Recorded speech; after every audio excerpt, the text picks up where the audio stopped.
Olá, bom dia. Estamos iniciando mais um programa Bom Dia Baixada. E hoje recebemos o Dr. Eustáquio Pereira Filho, psicólogo e vice-prefeito de Santos, e o médico e psicólogo Dr. Roberto Debski.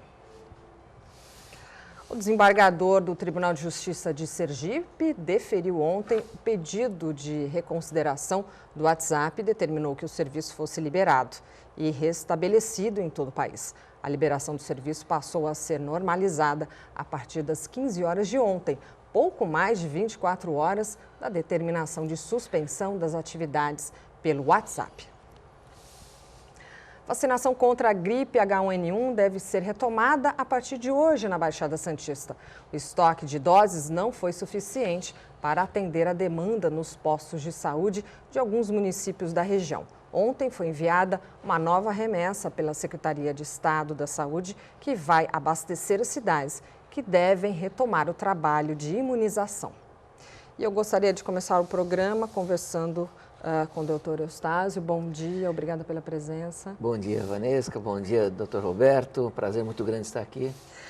Eustáquio, estima-se que um total de 246 milhões de pessoas, ou seja, pouco mais de 5% da população mundial com idade entre 15 e 64 anos tenha feito uso de drogas ilícitas. Só em 2013, cerca de 27 milhões de pessoas fazem uso problemático de drogas, das quais quase a metade são pessoas que usam drogas injetáveis. Quase a metade são pessoas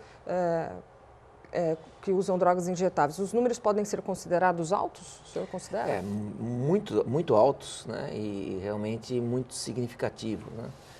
Isso traz uma preocupação muito grande e traz para nós a importância de nós trabalharmos muito, principalmente na questão de gestões de ações preventivas, né? Então, as políticas públicas de prevenção precisam ser incentivadas. As pessoas precisam perceber que existem outras formas de prazer e outras formas delas se sentirem felizes e que não prejudique seus potenciais e a sua produtividade. E isso na tenridade, porque nós temos aí um problema muito sério, principalmente com as drogas lícitas, as drogas a partir do álcool, a partir mesmo do cigarro. Hoje o cigarro menos, dadas as políticas públicas que foram adotadas, né, e foram vitoriosas. Nós dissemos que o tabaco hoje é a droga em queda livre, né? Quando nos anos 80 nós tínhamos 35% de brasileiros que fumavam, hoje os últimos dados indicam cerca de 14%, pelos dados da Unifesp. Então foram políticas públicas assertivas e isso traz muito mais saúde para a população, muito mais produtividade para a juventude, porque além dos malefícios do próprio cigarro, ele, assim como o álcool, ele não abre portas, ele escancara portas, né?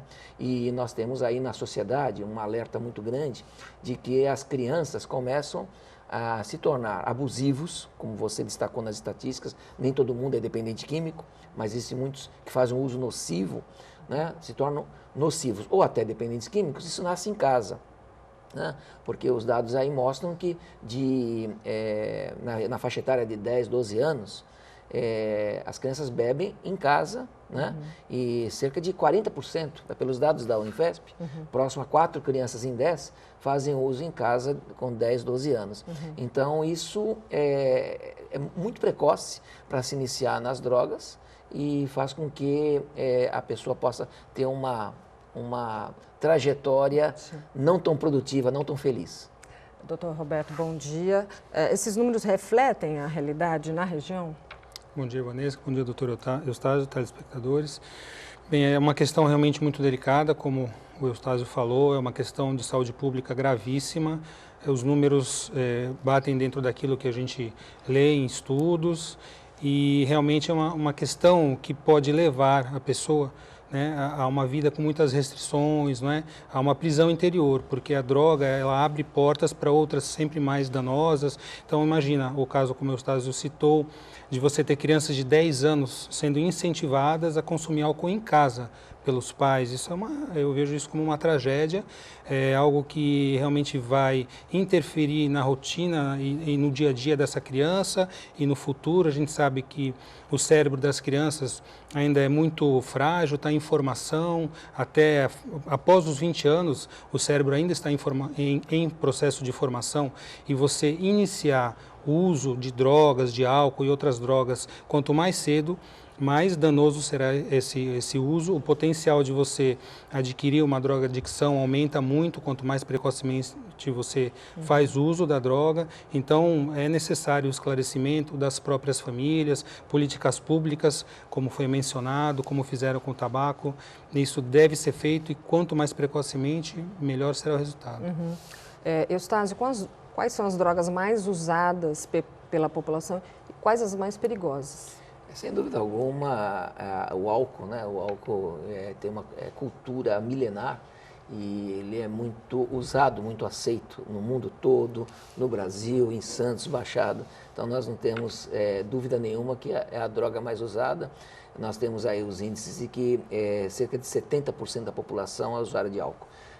Nós temos a dependência química entre 10% e 12%, que é aqueles que são doentes do álcool. Mas tem uma preocupação muito grande com 40%, 50% que fazem o uso. Você não precisa ser alcoólatra para você beber demais numa ocasião social, sair com o carro, não combina com direção, muda os reflexos, altera os reflexos, e você cometer um ato de simplesmente matar e trazer uma deficiência, inclusive causar danos para si, para sua família e para os outros. Então nós temos o álcool, sem dúvida alguma. Agora, a droga sempre ela é perigosa, né? Nós não precisaríamos de droga nenhuma, que nós temos as próprias endorfinas, né? Basta que você tenha um estilo de vida saudável, né? Com atividades físicas, com atividades prazerosas, que você passa a se conhecer mais. Então você não precisaria de droga nenhuma. A droga vem como um anestésico social. E ela vem. Nós estamos aqui, Vanessa, Dr. Roberto, em Santos, né? Estamos praticamente iniciando, apesar de já termos um ano, o programa internacional Coalizão. A Coalizão Internacional é um programa com iniciativa a partir da Embaixada dos Estados Unidos no Brasil, e os Estados Unidos têm essa preocupação com outras cidades. Tem uma evidência da ONU de que com a metodologia científica, projetos de prevenção desenvolvidos com metodologia científica em um determinado território, ele atinge uma redução de cerca de 20% a 25% em 7 anos. Então isso tem acontecido em algumas cidades norte-americanas, foram para algumas cidades do sul da Itália e chegaram na América Latina, América do Sul, no Peru, e vieram para o Brasil em algumas cidades, e Santos foi privilegiada de receber esse trabalho.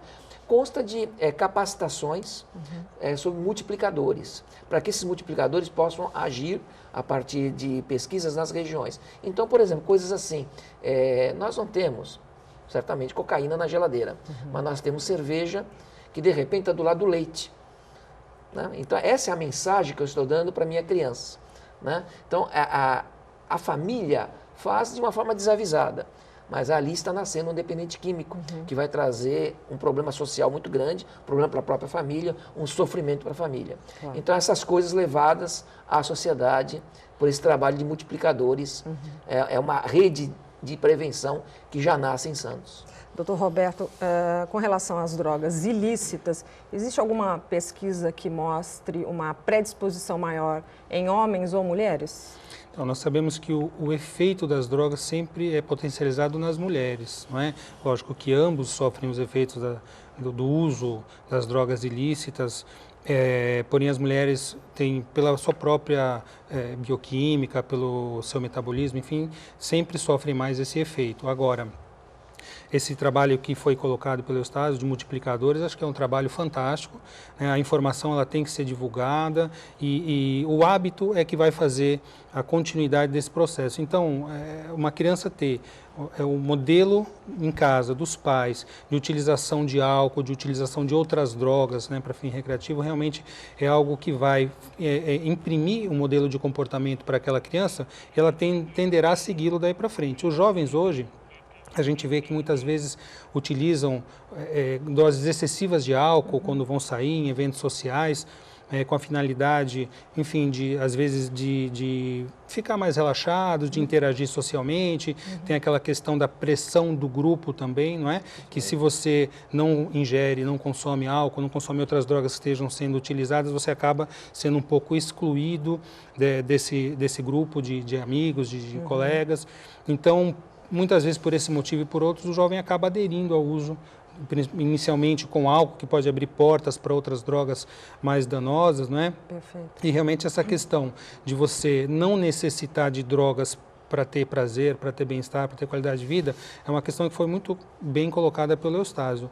O nosso organismo tem condições de produzir neurotransmissores, encefalinas, endorfinas e você sentir prazer com uma série de coisas, né, que o álcool até atrapalha, porque você, quando está alcoolizado, os seus reflexos diminuem, a capacidade de interagir diminui. Né? Então, realmente, se os jovens forem se conscientizando e se esse modelo vier de casa, que não há essa necessidade, isso até é muito prejudicial para a sua saúde, para a sua qualidade de vida, para o seu futuro, claro. Essa consciência vai ser talvez a raiz de uma mudança de comportamento que necessita ser tomada.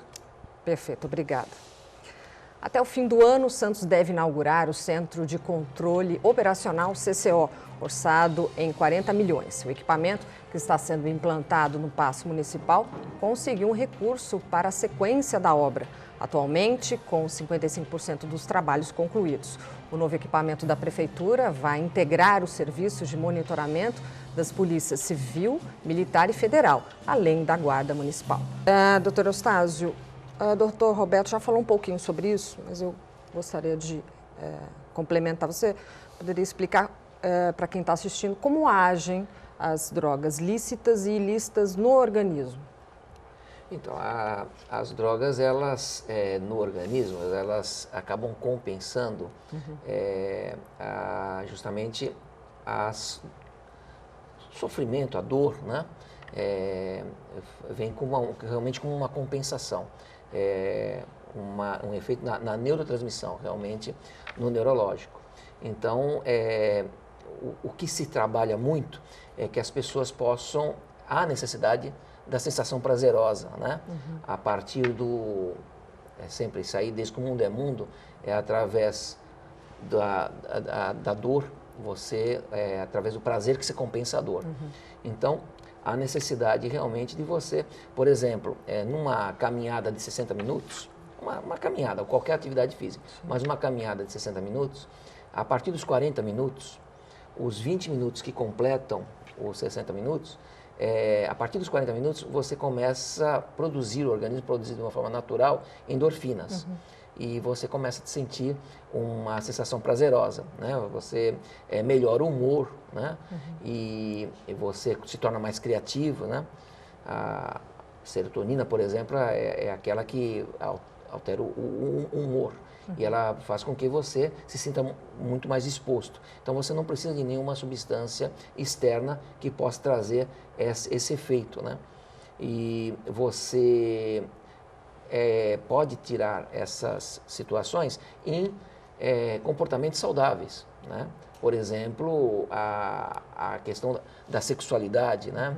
A sexualidade responsável. É uma coisa natural, é uma coisa, desde que feito com responsabilidade, isso a gente trabalha muito com a juventude, para que tenha um comportamento responsável, mas é alguma coisa saudável e que pode trazer, por exemplo, a dopamina que é liberada. Não há necessidade de ter um prazer que possa ser destrutivo e possa trazer consequências negativas para a pessoa. Doutor Roberto, como as pessoas podem ter acesso algum tipo de tratamento? Então, quando a questão do uso abusivo do álcool, das drogas, se torna algo danoso já para a saúde, ela deve procurar ajuda médica, psicológica, porque a pessoa muitas vezes entra na utilização das drogas achando que pode a qualquer momento parar. A gente é comum ouvir, né, pacientes, pessoas falando assim, mas quando eu quiser eu paro. E nem sempre isso acontece, porque existe uma determinação que é genética, é individual de cada um. Existem pessoas que vão iniciar o uso das drogas e depois elas não conseguirão por si só parar. Isso se torna realmente uma prisão. A pior prisão do mundo que a gente pode ter é a prisão interior, a prisão da sua mente, né, a prisão da sua vida. Então, às vezes a pessoa está solta na sociedade, mas não tem prazer, não tem bem-estar, é dependente de algo que a prejudica. Né? O uso do álcool, ele não só faz mal para a saúde, para os órgãos, para o fígado, para o cérebro, para o coração, mas ele faz mal para as famílias também. Muitas famílias são destruídas e são gravemente atacadas e afetadas quando um dos componentes, né, em geral o homem ou algum filho, utiliza o álcool de maneira doentia e abusiva e com dependência, não é? Então a pessoa deve procurar auxílio, sim. Muitas vezes a pessoa não tem essa noção, ela não quer, então a família pode começar a buscar isso, porque numa família, num núcleo, num sistema em que existe uma pessoa usuária de drogas, aquele sistema inteiro está comprometido. Né? Não é só a pessoa que é doente, a família também adoece pelo sofrimento de não conseguir lidar com aquilo. Muitas vezes filhos pequenos acabam tendo esse modelo, esse exemplo, pode levar à violência, à agressão. Então, auxílio médico, auxílio psicológico, auxílio social deve ser, sim, buscado sempre. Com certeza. Eustáquio, com relação às políticas públicas, o que tem sido feito no estado de São Paulo, no Brasil, em relação a programas de combate às drogas? Então, se trabalha realmente com algumas vertentes, alguns eixos, né? Então, aquelas pessoas que já estão nas drogas, as famílias nesse sofrimento, como bem disse o Dr. Roberto, além dos danos físicos, traz todo um dano social à família. Então, tudo isso precisa ser tratado. Né? E dessa forma, existem as políticas de tratamento, e não só tratamento, como reinserção social. Né? Então, por exemplo, no Estado, nós temos o programa Recomeço. O programa Recomeço, ele visa dar àquela família, principalmente família de baixa renda, que não teria condições de efetivar o tratamento do seu ente querido, de justamente promover esse tratamento. Então, são N opções, né? Uma delas são as comunidades terapêuticas, que fazem um trabalho, desde que elas credenciadas para isso, de elas preencherem os quesitos, trabalho de recuperação. E essa recuperação não é só o período do tratamento da comunidade terapêutica, mas todo o período em que a pessoa possa rever seus papéis e possa realmente trabalhar a recuperação. A recuperação não é só o período que ela permanece na comunidade terapêutica. Então, nós temos, para o tratamento, nós temos as unidades, os ambulatórios, né? Isso, nós temos também financiamento do governo federal para essa questão do tratamento. Nós temos um outro programa que também trouxemos para Santos. É o que eu ia perguntar aqui em Santos, como estão os programas. Isso mesmo. Então, se você se referiu ao Estado, nós temos essa parceria com o Estado, por exemplo, o programa Recomeço. Com o governo federal, nós aderimos ao programa CRAC, É Possível Vencer. Quando fala CRAC, o CRAC chamou muita atenção da sociedade, mas é um tratamento para todo tipo de drogadição. Então, são financiamentos, são unidades de acolhimentos. Nós temos aí a questão da população em situação de rua, que os estudos mostram. Nós tivemos um estudo em Santos recente da USP, que mostra que cerca de 87, de 8 a 9 em 10 são usuários de álcool ou outras drogas. Né? A pessoa está na rua, é muito difícil ela não fazer uso, a partir do álcool, de alguma substância psicoativa. Então, nós temos aí todo um trabalho de conseguir dar condições para que a família possa tratar, ou para que essas pessoas possam ser acolhidas e tratadas. Nós estamos em Santos aí no advento de termos a unidade que existe. Nós temos uma unidade de tratamento, um ambulatório, de passarmos para 24 horas.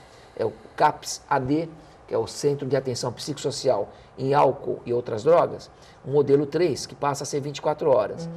Para se atender efetivamente, é uma coisa que nós já perseguimos há muito tempo. O prefeito Paulo Alexandre Barbosa vai conseguir, agora nos próximos meses, já através da Secretaria de Saúde, implantar, que justamente é o 24 horas. E nós estamos iniciando uma outra unidade, por exemplo, na Zona Noroeste, né? Também nos próximos meses. Perfeito. Então, realmente para quem já está instalado e procura ajuda. Entendi.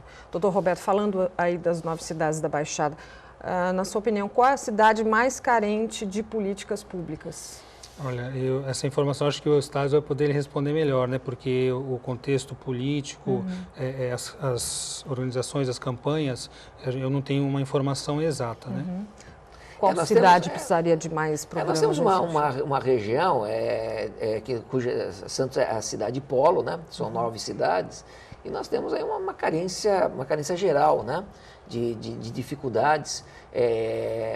Eu acredito que, na verdade, por isso Santos se torna aí muito importante de estar cada vez mais estruturada, né? É evidente que as cidades buscam também a sua estrutura, mas nós temos a realidade de que a cada 10 atendimentos de Santos, atendimentos de saúde, 4 são para as demais cidades, né? Então, nós atendemos a UPA aí, que está com um trabalho muito aplaudido pela população. Tivemos um levantamento, um estudo, que mostra que tem uma aceitação de mais de 90% de satisfação do atendimento da UPA. Começamos em janeiro, né, uma estrutura muito maior, e nós já temos essa informação que 40% da UPA para as outras cidades. Então, nós temos uma cidade realmente, uma região que geograficamente caminha para uma outra região, que é uma das mais carentes do estado, que é o Vale do Ribeira, né? O Vale do Ribeira. E na proximidade do Vale do Ribeira, as carências se acentuam, né? Perfeito, obrigada. Uma lei sancionada esta semana pelo prefeito de Santos, Paulo Alexandre Barbosa, prevê multa para quem impedir ou constranger mães que estejam amamentando em locais públicos e privados. Pela nova lei, qualquer estabelecimento fechado ou aberto que seja destinado a comércio, cultura, recreação ou prestação de serviços estará sujeito a R$ 300 de punição.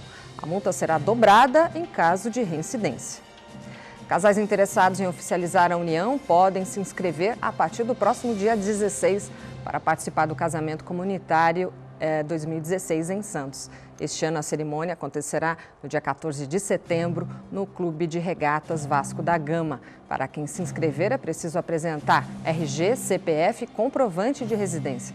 Para solteiros é necessária a apresentação de certidão de nascimento e, caso um deles seja divorciado, a certidão de casamento com divórcio averbado.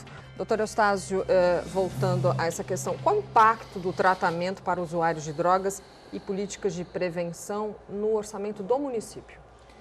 Então, o impacto ele se torna mais significativo na medida que acontecem os tratamentos. Na verdade, o que a Organização Mundial de Saúde indica como o que melhor se consegue é a recuperação de 3 em 10. É um índice realmente que nos angustia muito, nos deixa assim, com a nítida ideia de que você precisa realmente fazer mais, né, e atingir mais, mas a droga, ela é devassaladora, né?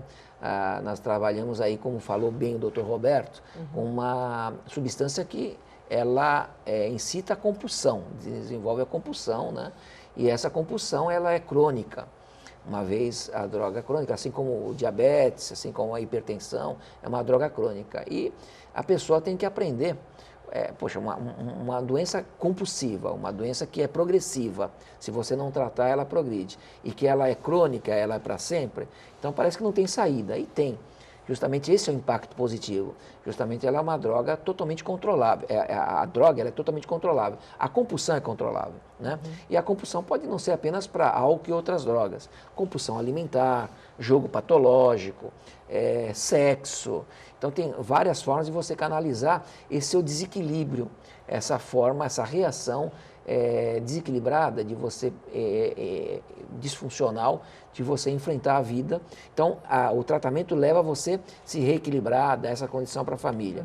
Então, nós temos e caminhamos para que cada vez um maior número de pessoas possam atingir, e aquelas que não atingem na totalidade, nós temos, por exemplo, política de redução de danos, né, que também ela é política, tudo que você puder melhorar, né, você pode trazer menos danos para a sua saúde. Agora, quanto a recursos, nós temos as secretarias com as suas dotações orçamentárias investindo também em prevenção. Nós temos um trabalho muito interessante, que é a Justiça Restaurativa, pela Secretaria de Educação, que vai na escola, atua na escola, está sendo ampliado, é um modelo que vai ter dado muito certo, trabalha os conflitos e, com isso, previne né, comportamentos como o próprio bullying, os desajustes e aquilo que deixa o indivíduo vulnerável na tenridade, na escola, para que possa entrar no mundo das drogas. Né? Temos outros programas, realmente, pela Secretaria, a junção da Secretaria da Segurança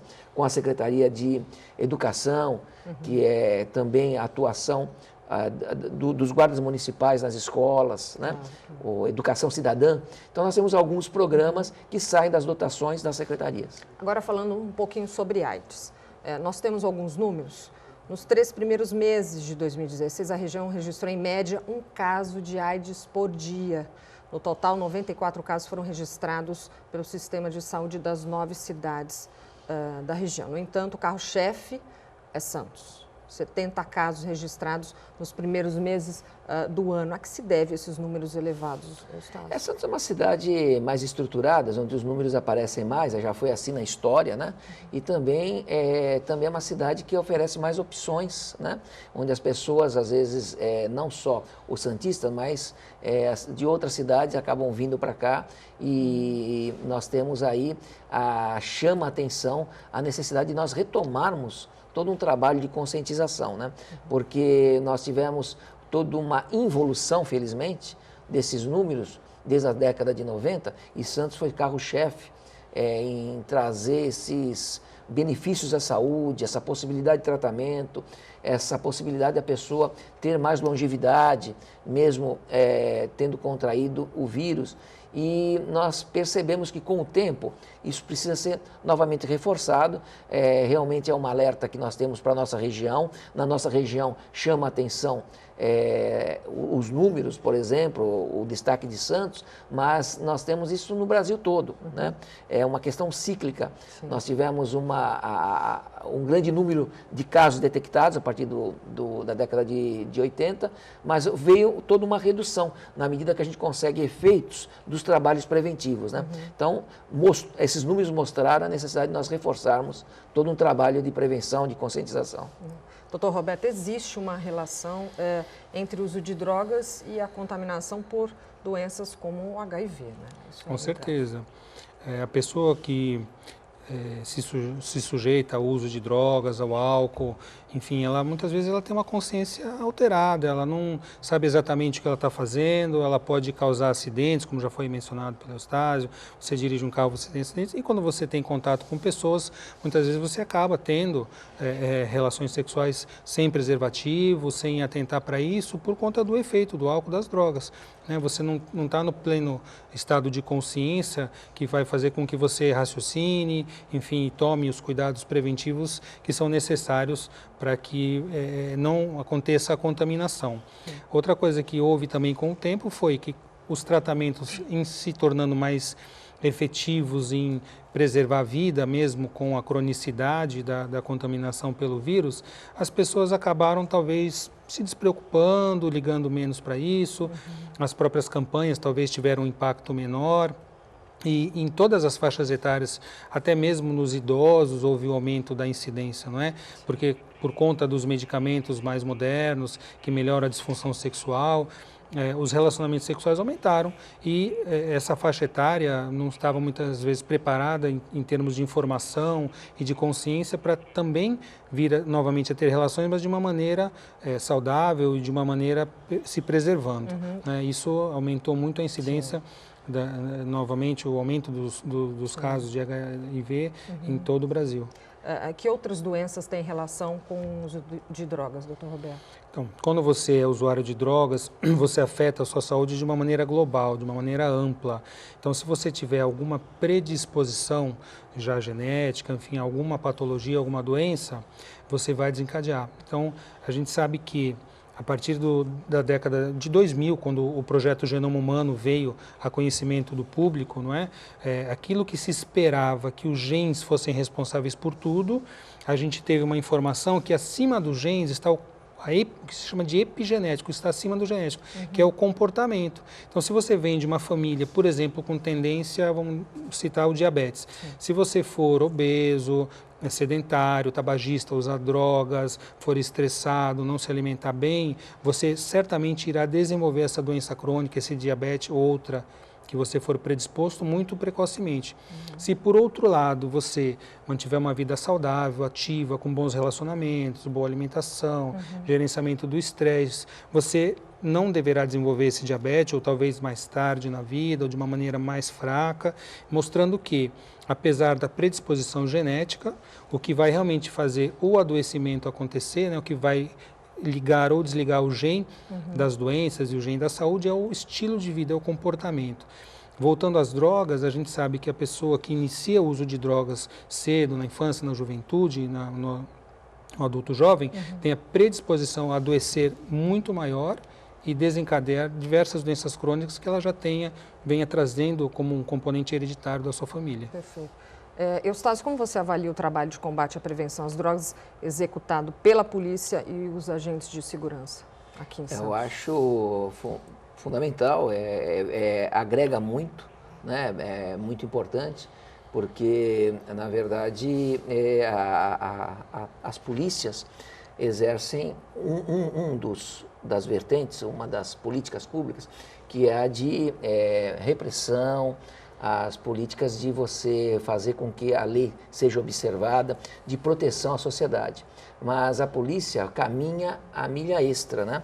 Quando ela desenvolve com essa ao entendimento de que se ela colaborar efetivamente na prevenção, ela traz, evidentemente, menos efeitos para o seu trabalho. E quem ganha com isso é a sociedade, né?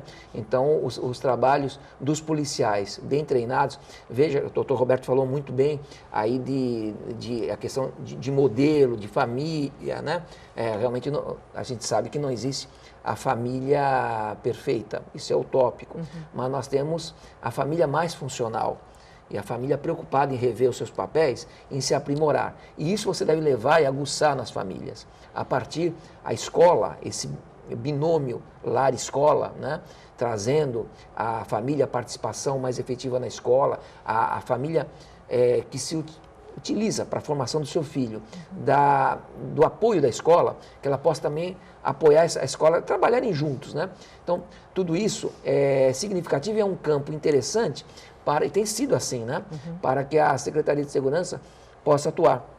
Nós temos aí o PROERD, que trouxe um alerta importante para trabalhar valores nas escolas, né? E nós temos hoje a Educação Cidadã, que é uma iniciativa da Prefeitura de Santos, através da Secretaria de Segurança e Secretaria de Educação, e nós já podemos sentir efeitos positivos nos comportamentos da criança, no rendimento escolar, né? Então, é como se você comesse pelas beiradas, né? Como se diz, né? Você vai fazendo um trabalho gradativo, um trabalho de formiguinha, mas isso que tem realmente um resultado na sua totalidade. Como é feita a abordagem pela Guarda Municipal em Santos, nas ruas em Santos? Então, é um dos trabalhos que é feito. Nós temos, na verdade, a abordagem é feito pelas equipes de rua, de forma intersecretarial, né, intersetorial entre as secretarias de assistência social e saúde, né? Nós temos aí, como nós falamos antes, os usuários, moradores de situação de rua são usuários de drogas e eles, por isso, desencadeiam transtornos, né? O doutor Roberto falou muito bem do estilo de vida que pode desencadear ou não as predisposições. Então, as pessoas são bem adoecidas, sem tratamento, né? Por exemplo, elas desencadeiam transtornos de saúde mental. Então, há necessidade da atuação da saúde juntamente com a assistência social. Mas a abordagem também é feita pela segurança pública e sempre de uma forma persuasiva, porque a pessoa tem o direito constitucional de permanecer na rua, né? Então, ela tem que ser persuadida ao tratamento. Tá ótimo. A Baixada Santista confirma segundo óbito por H1N1. Trata-se de uma moradora de Itanhaém que morreu há um mês. No município, até esta terça-feira, haviam sido confirmados 3 casos da doença, segundo dados da Prefeitura. Outros 18 seguem em investigação, cujos resultados devem ser divulgados nas próximas semanas. Ao longo do mês de maio, a Escola de Hotelaria e Gastronomia dos Senhores oferece um curso de confeitaria básica. As aulas começam na próxima segunda-feira. O curso busca oferecer aos interessados técnicas básicas de confeitaria e contribuir para a geração de mão de obra qualificada e criar oportunidades de recolocação no mercado de trabalho para quem está desempregado. Doutor Roberto, eu gostaria de deixar mais claro quais são os maiores riscos de uso de drogas à saúde. São inúmeros, Vanesca. A droga, ela abre portas para todas as doenças crônico-degenerativas, para doenças mentais, psicológicas. Então, o uso de drogas na família desencadeia um desequilíbrio desse sistema familiar que vai para todos os componentes, para todos os membros, né? O próprio usuário, vamos falar a princípio do álcool, né? Se você tem numa família um pai que tem um problema de alcoolismo, a saúde dele será comprometida. Fisicamente, o álcool afeta o fígado, os órgãos, o cérebro, enfim, o álcool é uma droga neurotóxica, ela tem um efeito tóxico no sistema nervoso, ela ajuda a degenerar as células cerebrais e gerar uma série de doenças. Altera a imunidade, modifica o metabolismo.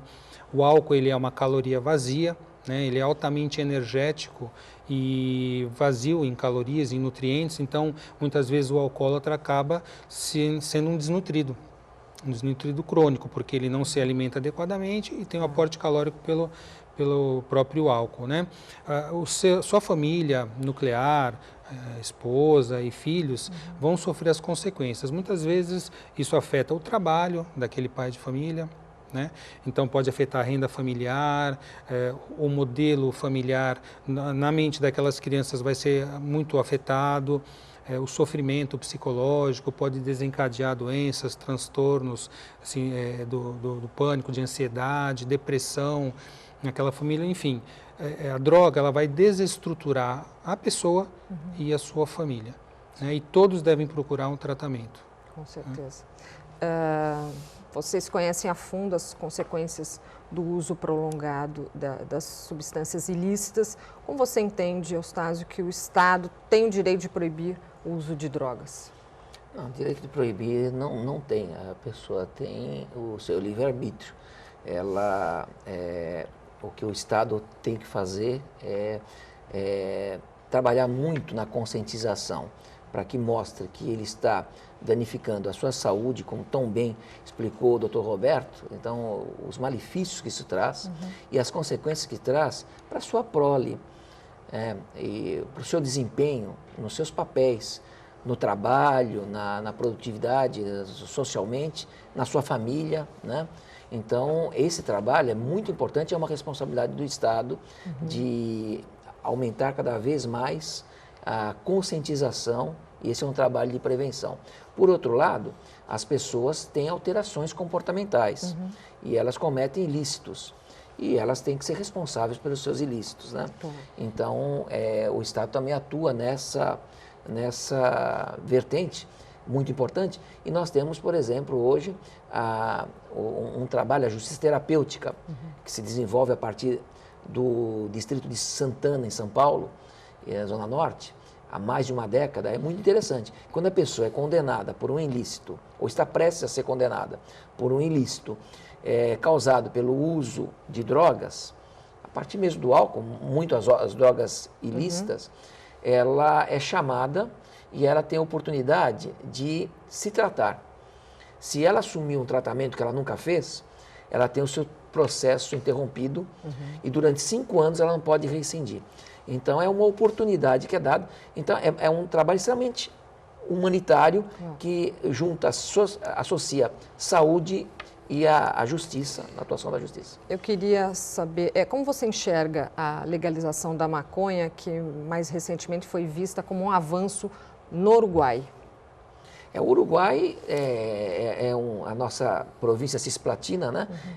Equivale a um estado, né? Então nós temos que levar as consequências numa área muito maior. Nós temos um país com características continentais, então nós não podemos associar as duas realidades, né?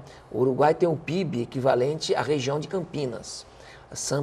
O Brasil tem 5.700 municípios, um município sua região equivale ao Uruguai. Eu vejo com muita preocupação, né? Porque se nós falamos que as drogas legais são aquelas que escancaram portas para o uso de drogas, que traz todo esse malefício à sociedade, então nós trazemos mais uma droga ilícita, né?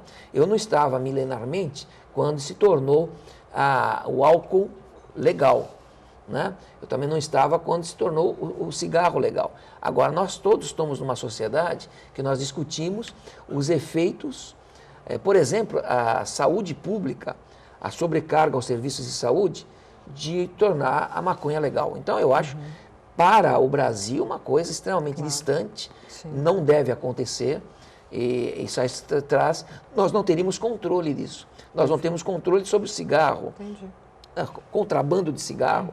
Imagina, porque diz, legaliza e você controla. Nós não controlamos nada.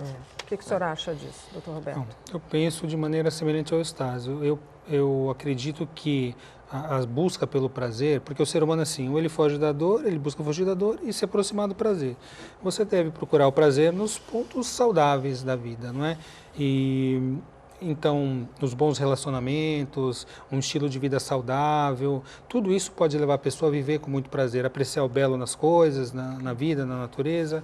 E eu acho muito importante a questão de você criar desde cedo uma criança, como o Eustáquio falou, um trabalho preventivo para que ela não se veja, quando colocada a essa possibilidade de ela vir a utilizar, ela ter uma referência melhor para poder se negar aquilo. Então, criar uma criança que tenha uma resiliência forte, né? Que saiba lidar com essas questões. Então, como é que você faz isso? Como é que uma criança cresce para ser um jovem, um adulto resiliente? Tem uma série de condições, não é? Você tem que ensinar responsabilidade para essa criança adequada à sua própria faixa etária, tem autonomia, não é? Você tem que motivá-la a ter comportamentos saudáveis, tem que dar o modelo, tem que dar o exemplo para ela, tem que dar limites para a criança, não é? Tem que dar, porque a criança tem que aprender que existem coisas que ela pode, deve fazer e outras não. E a gente vê que isso na educação atualmente, já vindo da família, está um pouco deficitário, né? O próprio modelo familiar, o pai trabalha, a mãe trabalha, muitas vezes tem uma rotina muito cansativa, educada a muito trabalho. Ainda você chega em casa, tem que repreender a criança, mas não adianta, a educação tem que ser feita da maneira adequada. E você tem a obrigação, nós todos temos que criar crianças que sejam jovens, adultos resilientes, e eles terão muito mais condição interior e capacidade de negar a se participar desse tipo, né, de consumo irresponsável e que vai prejudicar muitas vezes a sua vida sem volta. Entendi. Eustáquio, mudando um pouquinho de assunto, você é presidente do Diretório Municipal do PTB, gostaria que o senhor falasse um pouco sobre a reformulação do partido no município e os projetos visando aí as eleições municipais de 2016. Isso está sendo feito, o Partido Trabalhista Brasileiro em Santos, que tem uma história forte, né? É um partido forte em nível nacional, é um partido forte na história do Brasil, né? Até o nosso slogan é a história que todo partido gostaria de ter, porque depois do bipartidarismo, quando houve novamente o pluripartidarismo, o PTB é aquele que se mantém e vem com a história de todas as conquistas sociais, leis trabalhistas, voto da mulher, enfim, tem toda essa história forte. Nós temos aqui em Santos o nosso presidente nacional, presidente de honra, que é o sempre deputado Gastone Rigg, que justamente fez com que o partido crescesse muito em nível estadual e em nível municipal. Nós estamos reformulando para a retomada do PTB, PTB que me honrou muito com a minha indicação para a vice-prefeitura, ao lado do prefeito Paulo Alexandre Barbosa. Paulo Gomes Barbosa sempre influenciando, o pai, né? Mas, na verdade, o prefeito Paulo Alexandre, que justamente nós estamos nessa coligação majoritária das eleições de 2012. Perfeito. E nós temos hoje o desafio desse fortalecimento, trazer novas lideranças e ter realmente uma chapa de vereadores que possa trazer uma representação efetiva, como já ocorreu Claro. tantas vezes na história de Santos. Eu peço as considerações finais, porque a gente já vai encerrar, por favor. Quero agradecer a oportunidade, agradecer o convite, quero parabenizar a Santa Cecília TV pela iniciativa, aí, o programa, que bem interessante, agradecer o convite e a participação aqui, revendo um amigo, nós já tivemos uma atuação muito próxima, né? Sim. E um homeopata super conceituado na cidade. Prazer estar aqui e desejar a todos aí um bom dia, uma boa semana. Obrigada, Eustáquio. As considerações finais que a gente já está terminando, doutor Roberto. Eu que agradeço a TV Santa Cecília, a você, o colega Eustáquio, a toda a equipe, produção, os telespectadores, desejando sempre muita saúde e qualidade de vida. É muito bom participar, poder divulgar, falar sobre saúde e qualidade de vida, que é aquilo que a gente acredita que todos nós temos direito. Tá ótimo. E o Bom Dia Baixada fica por aqui. Para você, um bom dia e até amanhã.